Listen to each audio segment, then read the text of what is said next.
Hi, I'm Melissa Cobb. Come fly with AOPA. This week, a United Airlines captain who made history, a preliminary report on the fatal Piper Turbulence accident, and float flying on Lake Tahoe. AOPA keeps flying safe, accessible, and fun by protecting your freedom to fly. We are the most trusted one-stop resource for all things related to general aviation. Become an AOPA pilot today. Meet Theresa Claiborne. She's a Boeing 787 Dreamliner captain for United Airlines. She was the first Black woman to become a pilot in the U.S. Air Force, and she founded a nonprofit organization called Sisters of the Skies to encourage and support future Black aviators. AOPA recently honored her with the Brigadier General Charles E. McGee Inspiration Award.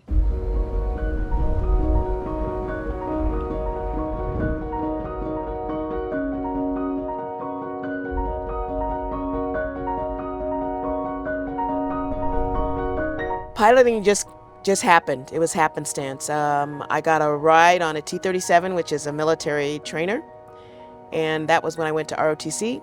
And after I got up in the air, I thought, this is what I'm going to do. I actually happened to be the first Black woman pilot in the Air Force, 7 years on active duty and 13 years in the reserves. You know, I was really blessed. I left active duty after 7 years. The day after my commitment was over, I went into the courthouse, put my hand on the Bible, raised my hand, and swore back in. I just went right into flying the KC-135 in the reserves. And then subsequently, I don't know, a year later, I was on with United.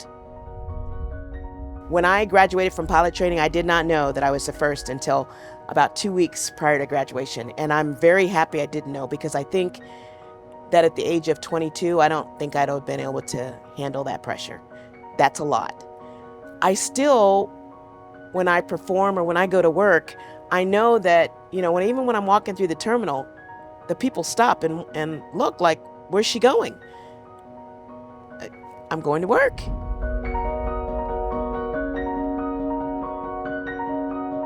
I took my first captain bid on the 767, and then subsequently I ended up on the 787, and this is where I'll retire. Diversity is important. Some people don't want to believe that. Some people think we just want the most qualified. Well, trust me, I'm qualified. I'm looking right at the camera. I am qualified.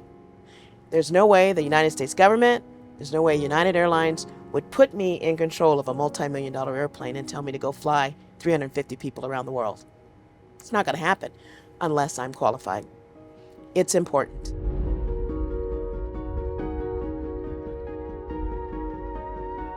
So Sisters of the Skies, our whole thing is to promote aviation amongst women of color. And we have a saying, if they can see it, they can be it. If little Black girls don't know they can be pilots, guess what? That's not something they're going to choose. We have an awful lot of women who were flight attendants and decided, I don't want to make a right turn when I walk on the airplane, I want to make a left turn. And so we're starting to see those numbers increase. That's an opportunity that we give them. It's like, this is real, and this could be you.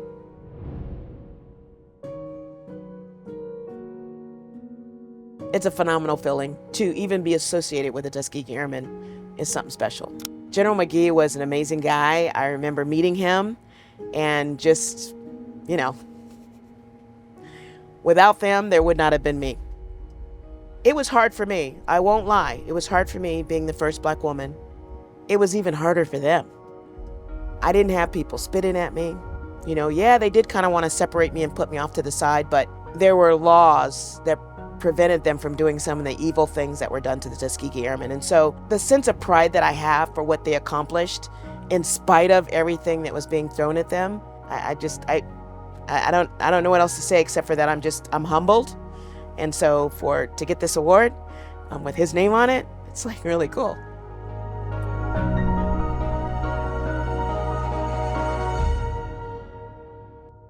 What amazing achievements. Congratulations, Theresa, on the award. The National Transportation Safety Board has released a preliminary report on the March 4th Piper Turbulence accident in Nashville. The pilot, his wife, and their 3 children were killed. The pilot reported losing engine power at 1,600 feet and attempted to land on Interstate 40. The aircraft crashed and subsequently caught fire. Now, the NTSB noted that when compressed air was pushed through the fuel system, that fuel did come out of cylinders 1, 3, and 5. However, no fuel came out of cylinders 2, 4, or 6. Now, it could take up to 24 months for the NTSB to determine the probable cause of this accident.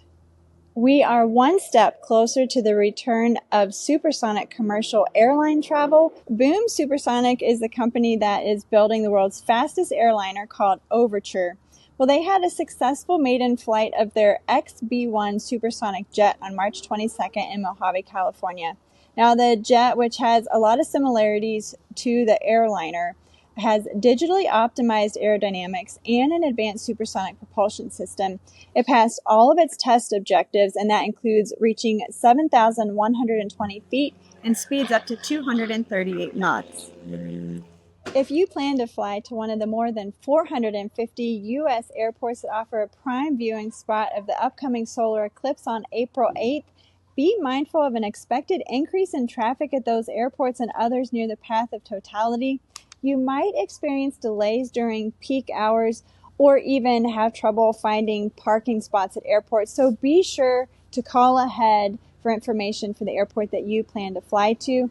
Also, be aware that operations such as practice approaches, touch and goes, flight following, and flight training might be restricted or prohibited.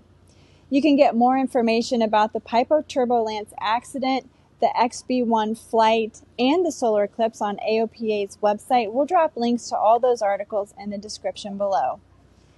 Finally this week, tag along with AOPA content producer Alicia Heron as she takes you behind the scenes on one of her assignments for float flying with Fly Truckee Tahoe at Lake Tahoe. Fly Truckee Tahoe is a boutique seaplane school owned and operated by pilot and entrepreneur Kevin Sloan. AOPA's Director of Photography, Chris Rose, and our digital media video content producer, Jamal Warner, and I took a trip to Truckee to fly floats with Kevin and shoot these beautiful airplanes and scenery for AOPA Pilot Magazine.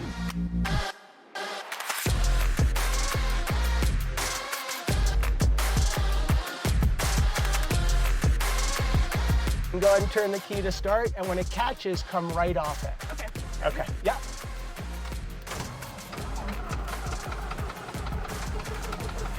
Okay, come off it.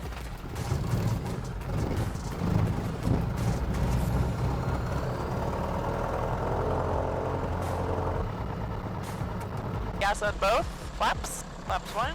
Rudders up. Carpet pulled, and our seatbelts are on. I'm here in the airplane with Kevin Sloan from Fly Truckee Tahoe. We're taxiing out. We're about to go fly and do some water landings and see what it's like to fly up here. The density altitude is about at, I think, 7,000 feet right now. And we're flying in a float plane, and we're going to go fly on some mountain lakes and reservoirs. So already it's a pretty interesting and complex operating environment, and I'm really excited to, we're both really excited to go fly. So come along with us. Ooh, oh look, oh my God, a baby wolf. Coyote. A coyote. Yeah. So they live in this den. Is it really? Yeah, this is a very popular area for it. Really? And you'll get, the town will tell you, coyote on the runway, Really? deer on the runway. Yeah. Floatplane 9 Charlie Charlie, via the special VFR clearance, runway 29er, clear for takeoff. Clear for takeoff, runway 299 Charlie Charlie. It is heavy, huh? It feels so weird. Oh, It feels so goofy. All right, tell me what we got for airspeed. 50. All right, let's give it a smidgen of back pressure. Ooh, just like that. Wow, look at that. Nice. Oh, Additional aircraft, this information, Foxtrot, current Truckee altimeter 3018. All right. Wow, how beautiful. So you remember from your floatplane days when there's boats on the water on buoys, what's the best way to tell the wind direction? The way that they're pointing into the wind. Yeah, they're weather vaning. Yeah, they're weather vaning. That's the word. 66. Yeah, just fly it down to the water. Okay. Let's go ahead and go level right here. Okay. Let's be patient, and let's start bringing that stick smoothly back all the way into our belly. Okay. Back, back, back, back, back she goes. And we're a boat. Awesome. Thank Isn't you that so fun? much. Yeah, it's a delight. Yeah, we'll pick this direction here. Okay. Sticks all the way back. Stick is all the way back. Let's go max power. All right, there's that right rudder, right? And let's keep the stick all the way All back. the way back. So that's the first rise. Yep. There's the second. So a little forward, right? Push it forward a little more. A little more? Yeah. You feel it climbing? Yeah. So be patient, let it get there. Okay. And now just, this is our step, so Okay. a tiny bit of back pressure. Okay. Just a small bit. And instead of pulling, just pressures. Okay. So take your movements, cut them in half, release a little bit of the back pressure. Okay. Just release it. Okay. Yeah. And now just be patient right here. Okay. And now maybe a touch of back pressure, because as she accelerates, the nose wants to come down. Right. There we go. She'll break the water. Yep. Nice. And then at a safe altitude, safe airspeed, you'll take the flaps to 0. All right, I think we can do that. You bet. Yay, that's fun. Go ahead and bring that gear down. All right.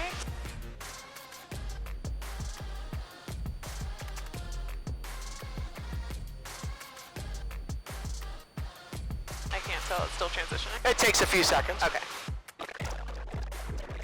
Off a little bit. Like that. Yeah. Power's good. Nice small movements. Oh my goodness gracious, that feels so weird. Wow, what a beautiful place for some float flying. Hey, if you want to learn more, be sure to check out the May issue of AOPA Pilot Magazine, where Alicia has a feature on her experience. I hope you enjoyed this week's episode of Fly with AOPA. Be sure to like and subscribe to stay up to date with all our latest videos. And this week, we leave you with some flying footage of AOPA Editor-at-Large Dave Hirschman. He's flying in and landing on runway 9 at Douglas Charles International Airport in Dominica. Be sure to send in your favorite flying videos. You just might see them on an upcoming show. And if you're not already an AOPA pilot, we'd love for you to join us. Just click on the link at the end of this video to learn more about our trial membership. We'll see you next week.